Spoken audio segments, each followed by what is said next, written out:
Bismillahirrahmanirrahim. Assalamualaikum warahmatullahi wabarakatuh. Salam sejahtera buat kita semua ya. Semoga kita semua dalam lindungan Sang Pencipta ya, Allah Subhanahu wa taala. Pada kesempatan kali ini kita akan membahas materi itu tentang perangkat komputer beserta dengan fungsinya ya. Walaupun di pertemuan sebelum-sebelumnya kita sudah sedikit mengulas tentang materi ini, tapi alangkah baiknya kita lebih mendalami lagi agar lebih memahami perangkat dari komputer beserta dengan fungsinya ya. Oke, kita lanjut langsung masuk ke materi aja.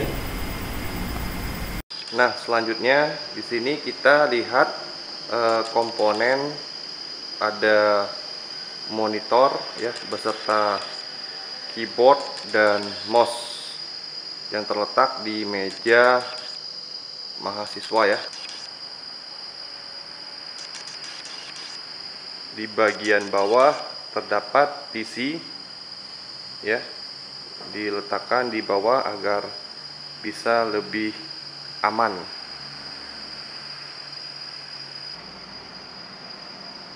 Dari posisi tempat duduk ya, itu dipastikan harus sejajar dengan tatapan wajah dan monitor ya, bertujuan agar tidak ada terjadi radiasi pada mata. Kita lihat untuk yang lain juga sama, karena efek dari pencahayaan monitor itu bisa mempengaruhi penglihatan ya, kalau tidak bisa kita atur resolusinya. Oke, selanjutnya ini ada satu PC yang sudah saya ambil ya dari bawah sebagai bahan pembelajaran kita. Nah, jadi buat adik-adik nanti tolong dipahami satu persatu dari perangkatnya ya. Oke, selanjutnya kita coba bawa perangkatnya ke ruangan atas. Oke, kita lanjut. Nah, ini ada PC yang sudah saya bawa dari lab ya. Nah, di sini kita coba nanti belajar satu persatu ya dari fungsi perangkatnya. Jadi tolong dipahami buat adik-adik semua ya. Nah, kita coba mempelajari dari awal yang namanya casing ya. Jadi ini casing dari PC. Di sini ada tombol power ya. Di sini ada port USB. Di sini juga ada jack ya, jack untuk mikrofon ya, dan port untuk USB. Nah, ini tombol untuk reset. Nah, untuk bagian belakang kita bisa lihat sama-sama ya. Ini untuk kabel power ke listrik ya. Ini namanya power supply. Berikutnya di sini ada port untuk keyboard yang warna ungu, ini untuk keyboard. Yang warna hijau ini port untuk USB. Nah, ini berikutnya apa? Ini merupakan untuk ke ini ya, monitor VGA-nya. Nah, sini ini onboard. Onboard itu maksudnya sudah ada spesifikasi pada motherboard itu sendiri. Nah, ini juga sama, ada port USB ya, yang bisa kita gunakan untuk mencolok USB, printer dan peripheral lainnya. Ini juga sama ya. Ada 4, ada 1, 2, 3 dan 4. Nah, yang ini untuk jaringan ya, untuk RJ45. Nah, ini ada untuk mic Ini ada outline dan inline. Ini biasanya untuk mic dan ini untuk speaker. Ya, nah ini merupakan VGA card. Jadi untuk PC ini sendiri digunakan itu yang VGA card ya, karena resolusi dan kualitasnya jauh lebih baik dibandingkan yang onboard seperti ini. Oke, selanjutnya kita coba untuk bongkar PC ini ya. Di sini ada baut-bautnya. Nanti kita coba bongkar. Untuk mempersingkat waktu, saya skip dulu ya. Nah, berikut ini merupakan tampilan yang ada pada perangkat komputer ya. Nanti kita coba lihat satu persatu nama dari perangkat yang ada pada PC ini ya. Di sini kita lihat. Oke, kita lanjut pada bagian pertama, itu yang namanya prosesor.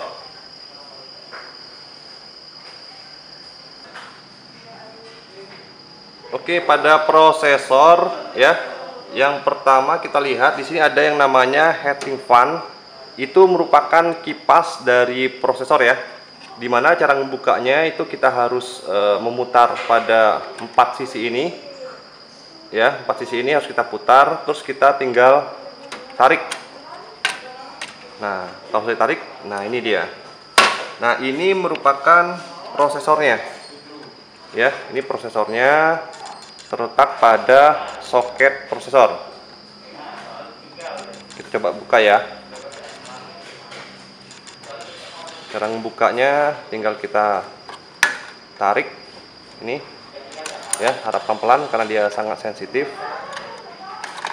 Nah, ini dia nih. Nah, ini merupakan prosesor, dimana prosesor ini dengan spesifikasinya Core i3 ya. Apa itu fungsi dari prosesor? Oke, kita lanjut.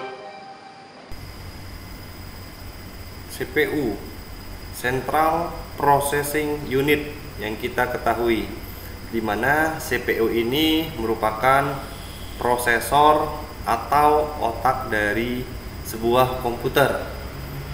Yang adik-adik harus paham bahwa kata CPU itu bukan berarti casing pada komputer ya, yang selama ini jika orang mengenal kata CPU pasti dia akan mengarah kepada casing sebuah komputer.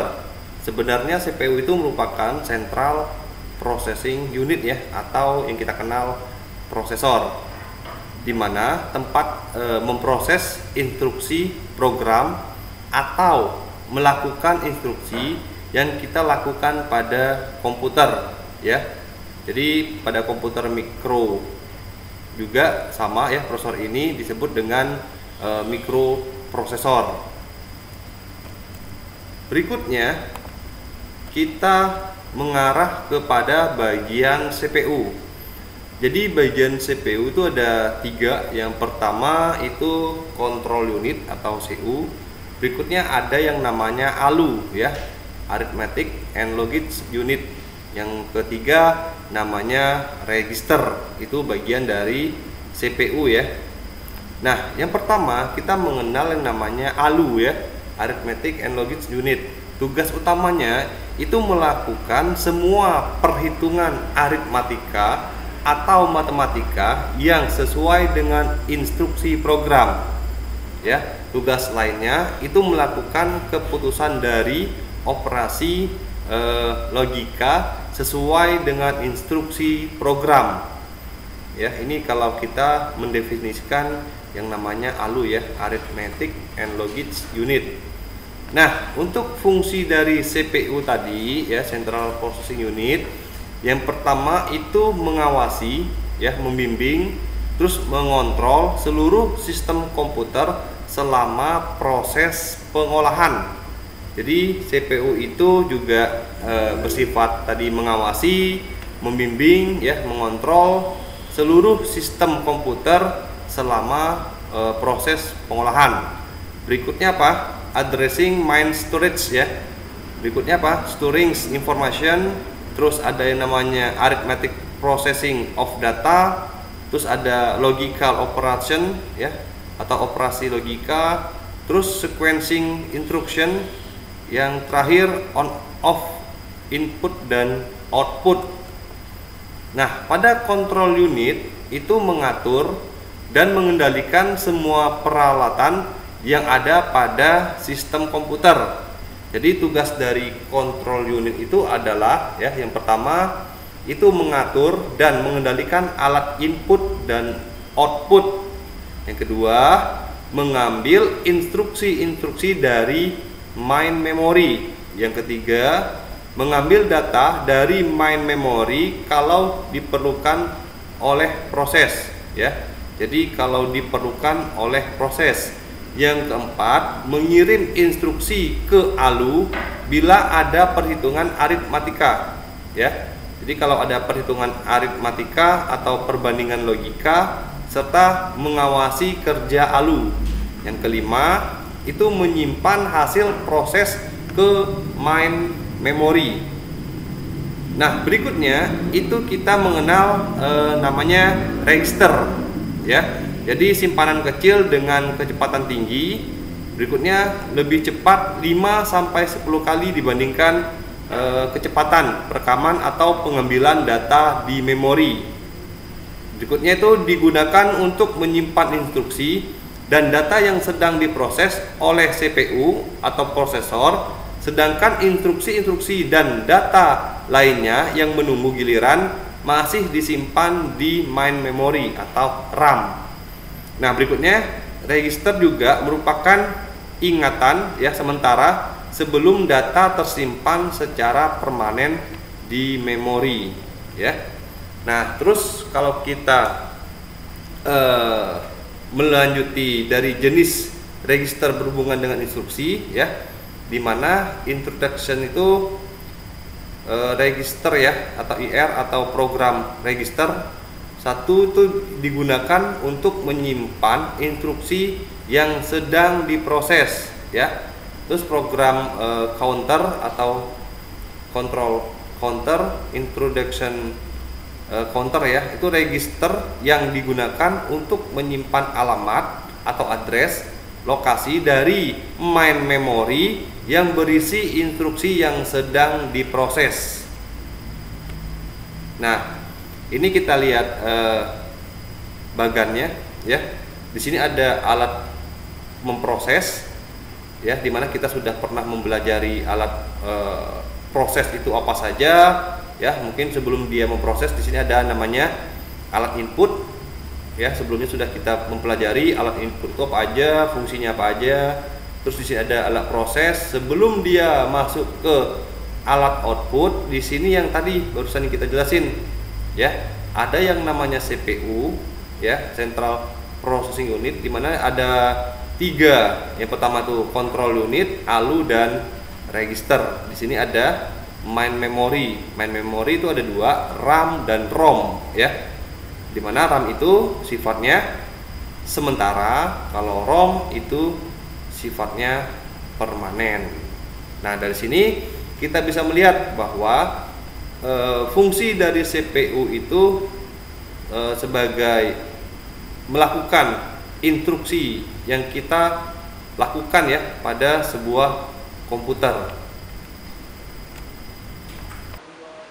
Berikut ini perangkat yang namanya RAM ya. Yang hijau ini merupakan RAM. Cara membukanya kita tinggal tarik slot bagian atas ya, seperti ini, dan bagian bawah. Nah, tinggal kita tarik ya. Nah, ini yang namanya perangkat RAM ya. Apakah fungsi dari RAM itu sendiri? Kita lanjut. Oke, kita lanjut pada perangkat komputer berikutnya. Itu ada yang namanya RAM ya. Apakah itu RAM? Itu random access memory ya, kepanjangan tuh random access memory. Oke, kita next.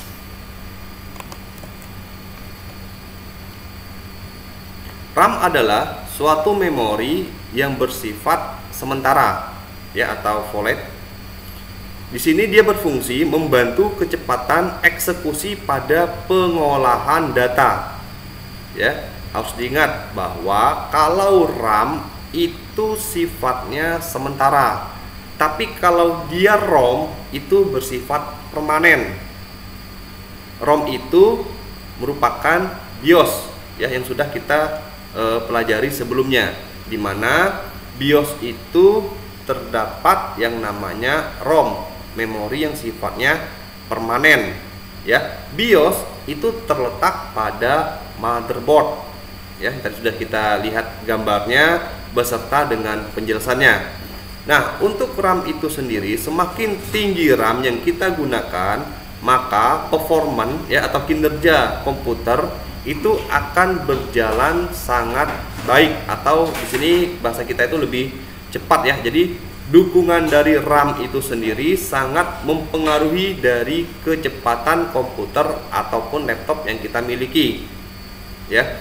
Jadi kalau misalkan kita punya laptop dengan kapasitas RAM-nya 2 GB, terus kapasitas RAM-nya 4 GB, 8 GB, 16 GB dan seterusnya, itu semakin tinggi akan memiliki performance kecepatan laptop lebih baik. Tapi ingat, semakin tinggi RAM ya speknya, kita juga harus mengetahui prosesornya ya. Jangan sampai nanti prosesornya rendah tapi kita kepengen RAM-nya tinggi ya, itu bisa terjadi error atau blue screen pada laptop komputer yang kita miliki. Nah, terus untuk RAM itu sendiri dia ada beberapa jenis ya. Di sini kita bisa lihat dari mulai EdoRAM ya, EdoRAM dengan speknya kita bisa lihat ya dari Pentium 100. Terus ada yang SDRAM. SDRAM ini yang versi kecepatannya untuk PC 66 ya, PC 100 sampai PC 133. Terus ada juga yang namanya DDRAM ya. DDRAM itu dari kecepatan PC 1600 ya, 2100, 2700, 3200 ya, 3700 sampai dengan 4200. Nah, terus juga ada yang namanya DDR2 ya. DDR2 ini yang sering digunakan untuk kecepatan PC 3200 ya. Di sini kita bisa lihat sendiri ya, sampai dengan PC 2 8500 ya. Ini biasanya digunakan oleh prosesor yang tingkatnya Pentium dual core atau core 2 duo. Jadi kita kalau pengen membeli RAM, pengen upgrade laptop kita lebih baik lagi ya, pengen menambah spek dari RAM, kita harus tahu dulu nih ya, apa yang harus kita ketahui, jenis RAM yang kita miliki. Jangan sampai nanti kita memiliki core 2 duo yang kita beli nanti DDR-nya tidak sesuai dengan spek yang digunakan. Kenapa? Slotnya berbeda. Nah, berikutnya ada DDR3 ya. DDR3 itu digunakan biasanya oleh spek quad core ya. Terus ada juga Core i3 ya, Core i5, Core i7 dan sebagainya. Nah, untuk kecepatannya masih sama juga ya, ada yang PC3 itu. Jadi kalau kita berbicara PC3 itu lebih ke mengarah DDR3, tapi kalau di sini berbicara PC2 itu ke DDR2. Jadi yang harus ada ingat, kalau kita pengen upgrade RAM, pengen nambah RAM, kita harus melihat spek dari slot RAM-nya. Jangan sampai apa? Salah membeli. Kalau kita salah membeli, slotnya pasti berbeda. Itu yang harus kita pahami.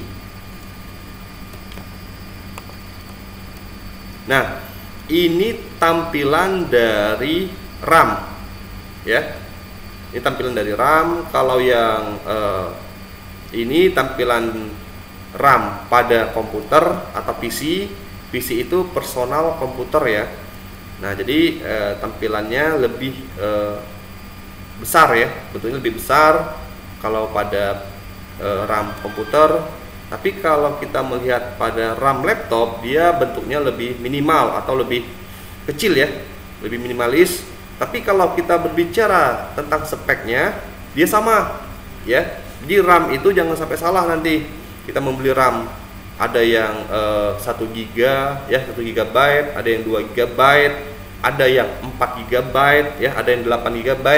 Nanti jangan sampai salah, kita membeli RAM 3 GB. Nah, itu kesalahan fatal ya. Jadi kita harus tahu, jangan sampai nanti kita di luar kampus pengen membeli salah gitu loh. Jadi kapasitas pada RAM itu harus kita pelajari dulu ya. Yang tadi jenis RAM-nya apa, slot yang digunakannya apa, kapasitasnya apa, dan juga harus kita lihat spek dari prosesornya apa yang kita miliki ya. Jadi kita harus benar-benar memahami support atau tidaknya ya. Nah, berikutnya kita lihat perangkat yang namanya motherboard ya. Jadi motherboard itu ukurannya cukup besar ya. Kebetulan di sini mereknya Gigabyte ya, kita lihat. Nah, itu merek dari motherboard yang kita gunakan saat ini ya. Fungsi dari motherboard adalah perangkat komputer berikutnya itu kita mengenal yang namanya motherboard ya. Kalau tadi kita sudah mengenal yang namanya perangkat hard disk ya dan prosesor, berikutnya kita mengenal yang namanya motherboard ya. Apa itu motherboard ya? Jadi motherboard itu merupakan papan sirkuit tempat berbagai komponen elektronik saling terhubung ya. Jadi kita mengatakan dia dikatakan mainboard ya, atau MOBO yang sering dijelasin orang, atau dia mainboard, itu sama aja. Jadi motherboard atau MOBO atau mainboard itu bahasa komputer ya. Jadi jangan sampai heran nanti salah paham bedanya motherboard, mainboard ya, atau MOBO, itu sama aja. Jadi papan utama berupa PCB yang memiliki chip BIOS ya, atau program penggerak atau jalur-jalur dan konektor sebagai penghubung akses masing-masing perangkat. Jadi kalau kita berbicara dalam sistem komputer ya, peripheral akan saling terkoneksi di dalam motherboard. Kenapa? Pada motherboard itu terdapat jalur-jalur bus ya. Jadi jalur bus ini yang merupakan kinerja di mana instruksi yang kita lakukan dia bersifat bolak-balik ya. Jadi tergantung dari proses yang kita lakukan, karena motherboard itu sendiri merupakan papan induk dari perangkat komputer ya. Nah, untuk kelanjutannya kita akan mempelajari perbagiannya ya. Jadi untuk pertemuan sekarang kita lebih spesifik mengetahui dari perbagiannya.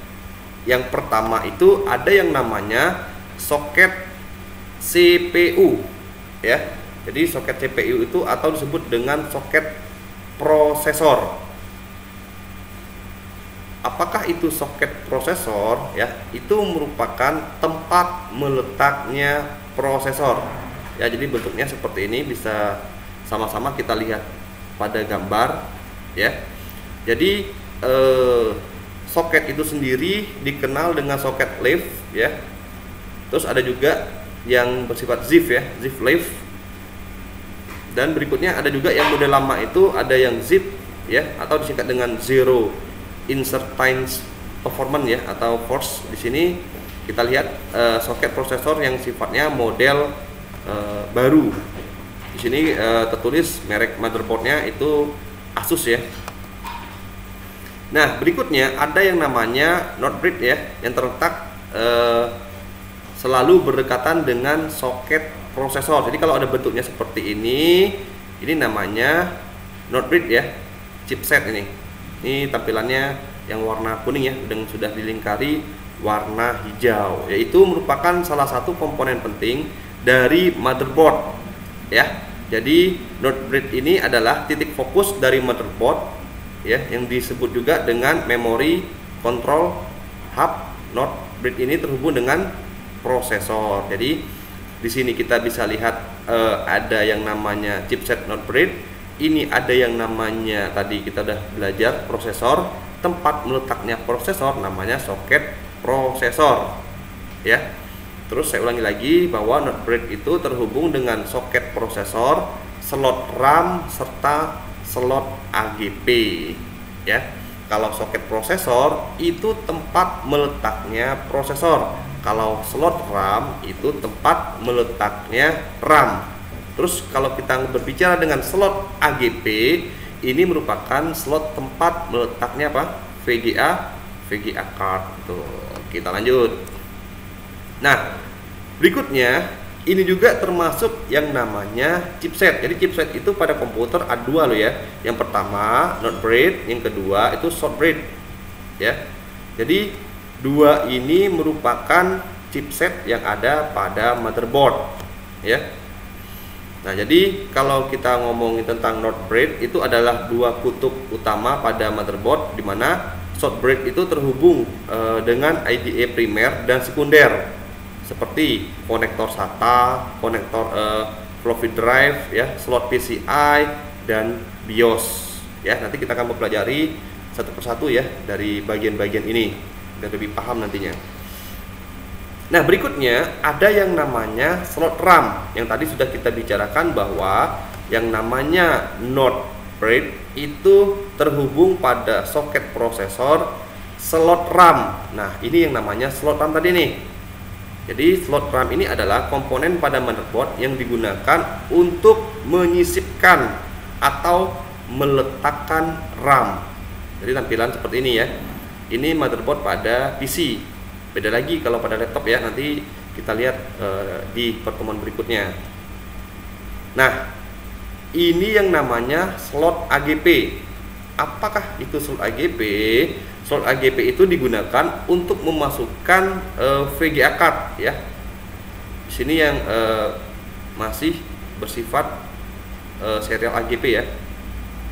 Nah, ini yang supportnya pada AGP card nih. Nah, tadi kita balik lagi pada yang not bread.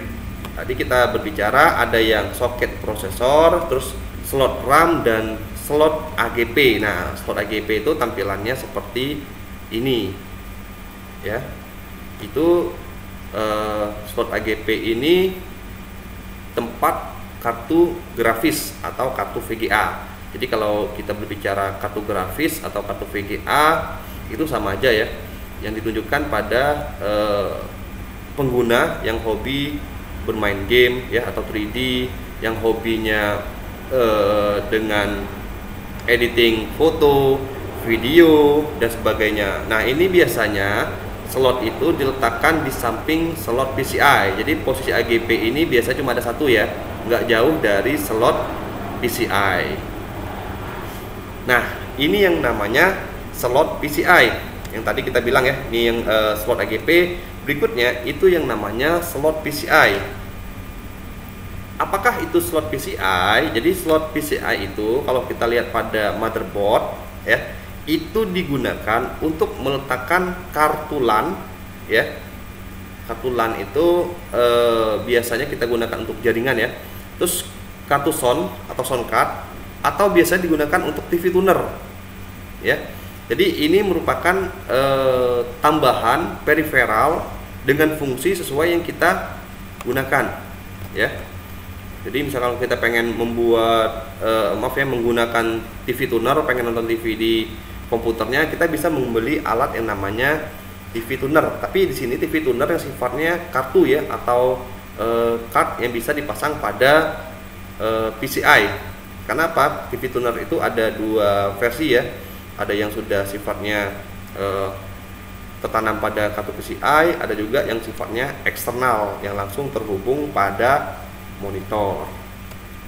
Berikutnya ada yang namanya baterai CMOS ya. Jadi baterai CMOS itu untuk memasuk power pada sebuah memori kecil pada motherboard yang berfungsi untuk menyimpan settingan ya, konfigurasi komputer seperti apa, waktu jam ya, apalagi tanggal dan lain sebagainya. Jadi CMOS ini menjaga agar kita tidak perlu mengkonfigurasi lagi hal-hal yang sifatnya berkali-kali. Jadi dia sifatnya apa? Kita menyimpan. Jadi dia ini tersimpan pada baterai CMOS ya, dimana baterai CMOS ini ada keterkaitannya dengan yang namanya BIOS ya. Nah, berikutnya ini kita berbicara dengan IDE ya. Jadi IDE ini merupakan konektor ya, konektor PATA. IDE adalah kependekan dari Integrated Device Electronic ya, yang mendukung untuk perangkat IDE. Apa saja perangkat yang bisa kita gunakan pada IDE ini? Yang pertama biasanya digunakan untuk hard disk. Ini hard disk yang model lama ya, yang masih menggunakan IDE, sekarang sudah mengarah ke SATA. Bisa juga digunakan untuk CD-ROM atau DVD-ROM dan lain sebagainya ya. Itu fungsi dari IDE pada motherboard. Nah, berikutnya ini ada yang namanya konektor SATA. Jadi kalau tadi ada yang namanya IDE atau sering dibilang sama orang itu konektor PATA, sekarang yang SATA-nya nih. Jadi kalau yang SATA itu lebih canggih dibandingkan yang IDE. Ini yang komputer-komputer lama masih banyak menggunakan IDE ya. Tapi kalau untuk versi teknologi yang terbaru sekarang, baik dari hard disk ya dan lain sebagainya, itu perangkat sudah menggunakan serial ATA ya.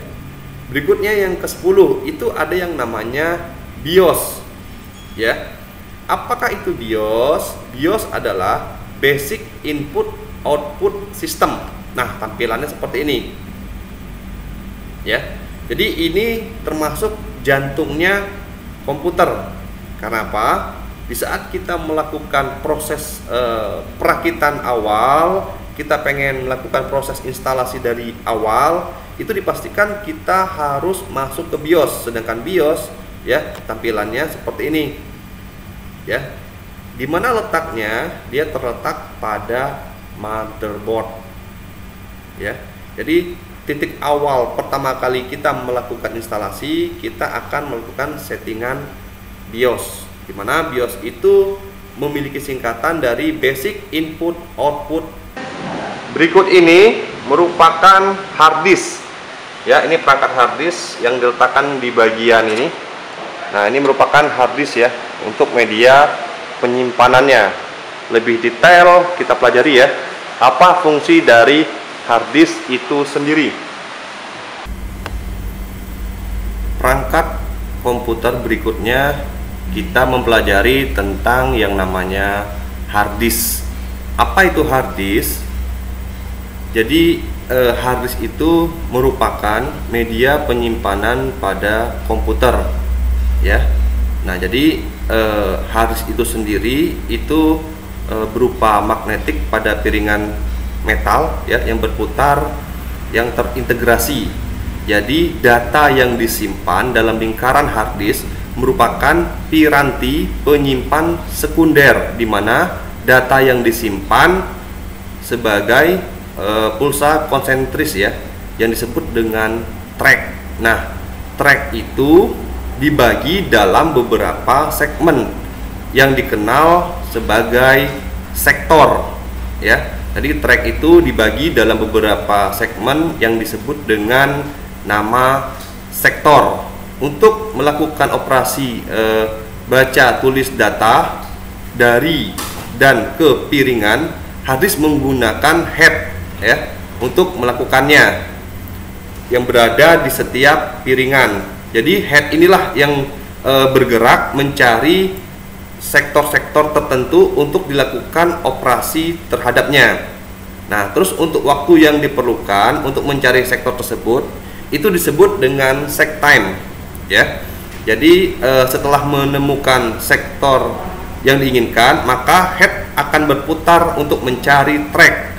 Waktu yang diperlukan untuk mencari track ini dinamakan dengan latensi ya.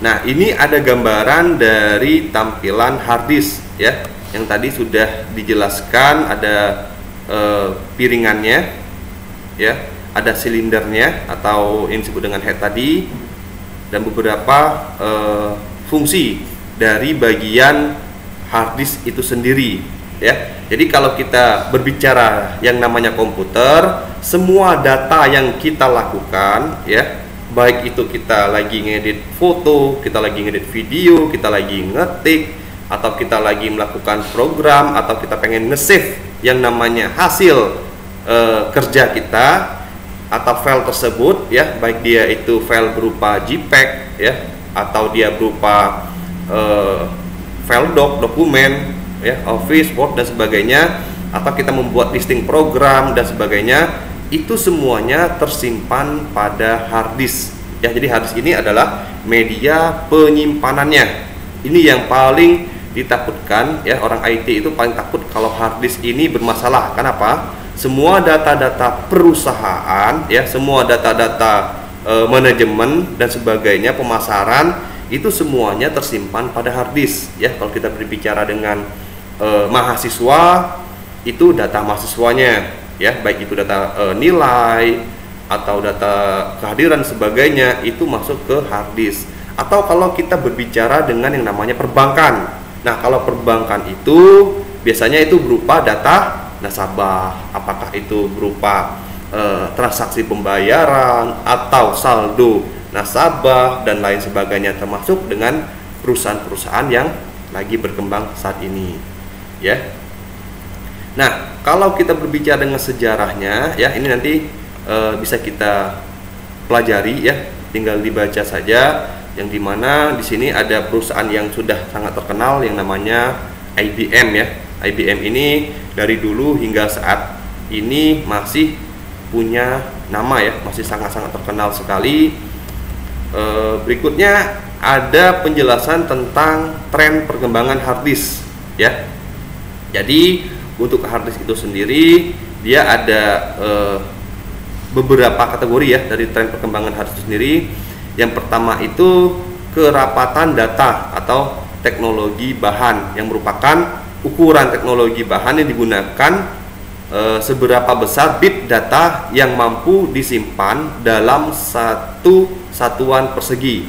Yang kedua itu ada namanya struktur head atau baca dan tulis ya. Jadi head, baca dan tulis itu merupakan perantara antara media fisik dengan data elektronik. Lewat head ini data ditulis ke medium fisik atau dibaca dari medium fisiknya ya. Nah ini kita lihat dari kecepatan putar disknya ya. Jadi kecepatan putar hard disk pada zaman sekarang itu 3600 rpm ya. Dengan semakin berkembangnya teknologi, kecepatan putar itu akan semakin cepat ya. Jadi kita punya nama itu RPM. Nah jadi karena kebutuhan media penyimpanan kemampuannya lebih tinggi, itu bisa kita capai 7200 rpm ya, yang digunakan pada hard disk SCSI. Nah jadi di sini kita bisa lihat bahwa RPM itu ya mulai dari 3600 sampai dengan 15000 itu ada penggunaannya. Jadi ada penggunaannya yang bersifat, yang pertama ada format standar ya, ini sifat standar, ada yang laptop, ada IBM micro drive, ada yang laptop dan sebagainya, sampai dengan top of the line SCSI ya. Nah itu kalau kita berbicara tentang kecepatan putar disk ya. Jadi kapasitas hard disk pada saat ini sudah mencapai gigabyte ya, bahkan terabyte. Jadi kalau kita berbicara gigabyte, di atasnya itu namanya terabyte. Tapi kalau kita ngomongin terabyte, itu kapasitasnya mulai dari 1 tera ya, 2 tera dan sebagainya. Tapi kalau kita berbicara dengan yang namanya gigabyte, itu bisa kita lihat untuk pasaran saat ini ya. Contohnya misalkan ada yang 250 GB, ada yang 360 GB, ada yang 500 ya. Jadi berikutnya kita lihat teknologi hard disk di masa depan. Nah jadi hard disk di masa depan itu mendukung salah satu titik berat kecepatan akses dan kapasitasnya. Hal ini dilakukan dengan memproduksi komponen mekanis dan fisik hard disknya. Dapat dilihat saat kita dirilis dalam contoh di sini USB drive ya. Jadi USB drive itu kapasitasnya udah hampir menyamai yang namanya hard disk. Jadi bisa kita bawa kemana saja. Tapi masih ingat, hard disk itu ada yang sifatnya hard disk eksternal ya. Jadi kalau dia sifatnya hard eksternal itu yang bisa kita bawa kemana-mana ya. Sebagai contoh di sini ada yang saya miliki ya. Nah ini contoh dari hard disk eksternal. Ini contohnya nih ya. Nah untuk pemasangan hard disk itu sendiri ya, itu berupa kabel IDE ya, yang terdapat pada strip warna merah power supply yang ditancap bersebelahan atau sejajar dengan warna merah pada kabel IDE. Jika salah satu komputer tidak akan melakukan booting, maka deteksi HD-nya atau harddisknya itu bisa kita lihat melalui BIOS. Kalau misalkan kita melakukan pemasangan ada terjadi kesalahan ya. Selain itu juga yang kabel pada hard disk ya, selain IDE ada yang namanya SATA ya. Kalau SATA itu dia lebih dari perkembangan sebelumnya. Jadi kalau IDE itu dia yang lembaran tipis itu ya, yang agak lebih lebar, tapi kalau dia SATA dia punya bentuk lebih tipis ya, lebih ramping. Itu kalau kita menggunakan kabel hard disk yang menggunakan SATA ya. Berikut ini merupakan VGA card ya, ini VGA card. Nah, dia terpasang pada mainboard ya, pada slot AGP atau slot PCI, tergantung dari spesifikasi yang kita miliki. Nah, ini VGA-nya. Fungsi VGA adalah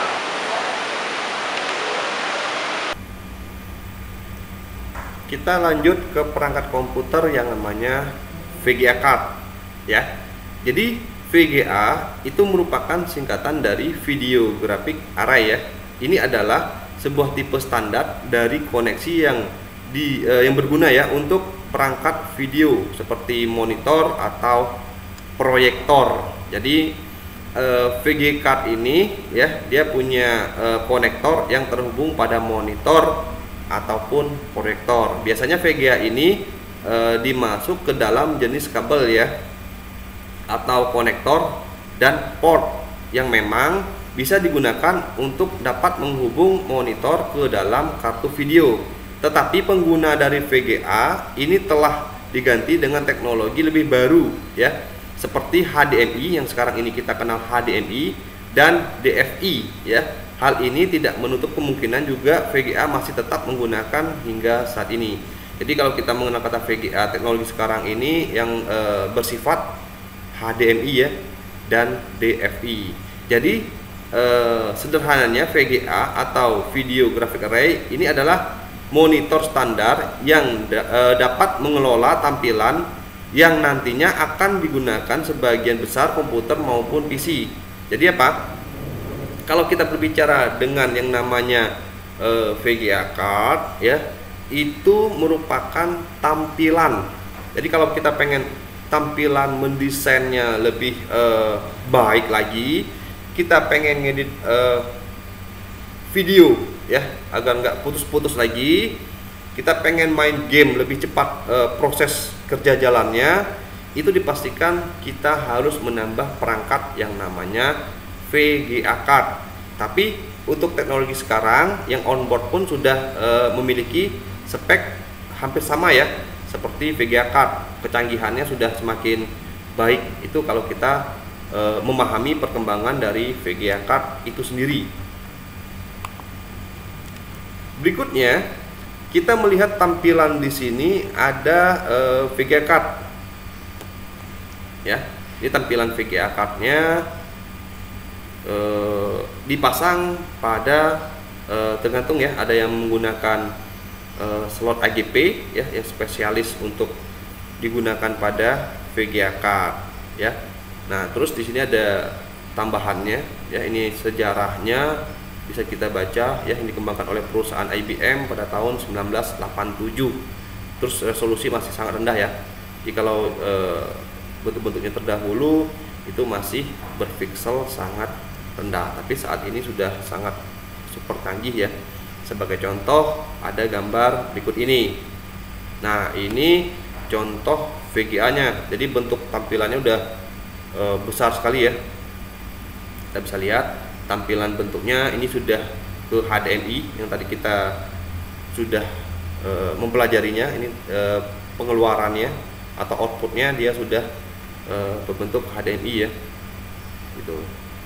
Nah, terus di sini ada keterangan perlu yang kita informasikan bahwa VGA dan RAM itu tidak dapat dipisahkan. Jadi VGA dan RAM tadi yang sudah kita pelajari tentang RAM itu sangat ada keterkaitannya ya. Dimana di sini kita bisa lihat ya, misalkan ada VGA 256 MB, terus RAM-nya 2 GB. Nah, jadi VGA-nya bisa menempuh 512 MB. Terus ada VGA 512. Terus di sini ada RAM-nya 2 GB ya. Jadi VGA-nya bisa 1280 MB dan seterusnya. Jadi walaupun kita punya RAM dengan spek yang sama, di sini ada 2 GB, tapi VGA-nya semakin tinggi, maka resolusi yang dimiliki oleh laptop atau komputer itu sendiri dia akan lebih baik. Nah, biasanya kalau kita memiliki laptop ada semacam label ya pada sudut kiri laptop dengan tertulis Nvidia ya warna hijau, atau GeForce yang biasanya ada tertulis warna merah. Nah, itu bertanda bahwa kita punya laptop dengan spek VGA-nya lebih baik dibandingkan yang tidak memiliki tempelan seperti itu ya. Jadi ada fungsinya, jangan sampai nanti kita berbicara yang namanya laptop kok si A lebih murah ya, kok si B lebih mahal. Nah, itu biasanya punya spek yang pendukung berbeda. Kenapa? Kalau dia punya VGA yang berbeda, itu dipastikan memiliki performan dan harga juga yang berbeda ya. Yang harus kita ingat bahwa kualitas barang juga dipengaruhi oleh harga. Nah, di sini ada jenis VGA card ya berdasarkan bentuk dan fisiknya. Jadi yang harus kita ketahui bahwa ada yang namanya VGA onboard. Kalau onboard itu yang kayak ini nih ya. Jadi kalau VGA yang bersifat onboard dia seperti ini. Jadi dia sudah tertanam pada motherboard itu sendiri ya. Jadi dia sudah ada pada motherboard itu sendiri. Tapi kalau kita berbicara dengan VGA card, dia berupa kartu yang sudah saya bilang tadi. Dia biasanya terpasang pada slot AGP. Jadi kalau untuk VGA card dia diletakkan pada slot AGP. Nah, kalau yang berikutnya adalah power supply yang ini. Nah, ini merupakan power supply ya, untuk memberikan daya ke perangkat komputer. Nah, ini power supply ya. Kalau udah ada kabel seperti ini, nanti dia akan dibagikan beberapa perangkat. Untuk lebih detail, fungsi dari power supply ini adalah berikutnya. Kita mengenal alat yang namanya power supply ya. Jadi power supply itu bentuknya seperti ini ya. Seperti ini kalau bentuk gambar aslinya atau video nyatanya di sebelumnya ya yang sudah ditampilkan.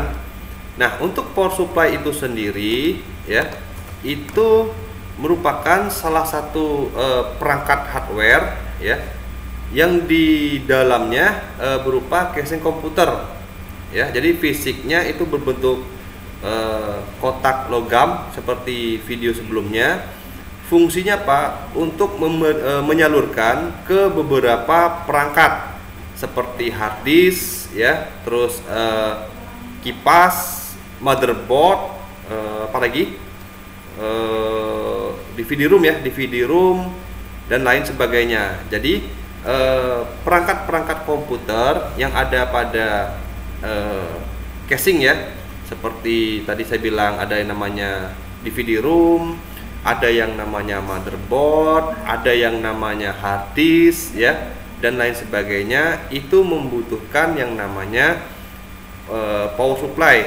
Tapi kalau sifatnya perangkat kayak LAN card, ya, apalagi perangkatnya kayak RAM, VGA card, itu tidak ada disambungkan pada power supply ya. Kenapa? Power supply itu terhubung pada motherboard komputer, sedangkan perangkat yang tadi itu terpasang pada motherboard itu sendiri ya, jadi sudah menyatu. Nah, jadi power supply itu sendiri itu punya fungsi yang demikian materi yang dapat saya sampaikan. Saya mohon maaf jika ada kesalahan kata dalam penyampaian materi. Saya akhiri, wabillahi taufiq wal hidayah. Wassalamualaikum warahmatullahi wabarakatuh.